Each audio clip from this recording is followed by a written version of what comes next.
Friends, welcome to my channel. అందరూ బాగున్నారు friends? నేనైతే చాలా బాగున్నా. అందరికీ నమస్కారం. ఈరోజు మన వీడియోలో గోర్లు కొరికితే ఎంత ఎఫెక్షన్ వస్తుందో చూపిస్తున్నా. ఈ వీడియోని స్కిప్ చేయకుండా ఎండ్ వరకు చూడండి. చాలా మంది వారికి తెలియకుండానే దీనికి అలవాటు పడిపోతుంటారు. బోర్ కొడుతుందనో లేక ఒత్తిడిలో ఉన్నప్పుడు వచ్చే ఈ అలవాటు కొంతకాలానికి కంట్రోల్ చేసుకోలేనంతగా మారుతుంది. దీనివల్ల నెయిల్ ఫార్మింగ్ టిష్యూ దెబ్బతిని గోళ్లు తమ ఆకృతిని కోల్పోతాయి. అంతేకాదు తరచూ గోళ్లు కొరకడం వల్ల ఫంగల్ ఇన్ఫెక్షన్స్ వచ్చే ప్రమాదం ఉంది. ఇలా గోళ్లు కొరకడం మూలాన వేళ్లపై ఉండే ప్రమాదకర బ్యాక్టీరియా, వైరస్లు మీ నోటిలోకి ప్రవేశించి ఇన్ఫెక్షన్లు సోకే రిస్క్ ఉంది. అంతేకాదు ఈ అలవాటు వల్ల మీ దంతాలు కూడా ఎఫెక్ట్ అవుతాయి. మీ దంతాలు సైతం తమ ఆకృతి, అలైన్మెంట్ ను కోల్పోవడం వంటివి జరుగుతాయి. ఇక ఈ గోర్లను మింగడం వల్ల జీర్ణకోశంలో ఇన్ఫెక్షన్లు సోకే ప్రమాదం ఉంది.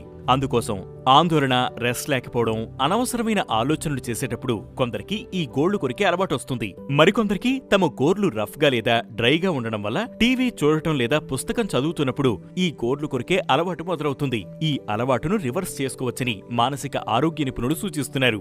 గోళ్లను కొరకాలని అనిపించినప్పుడు ముందే దానిని పసిగట్టి మీ వేళ్లను నోటికి తాకకుండా నియంత్రించుకోవాలి.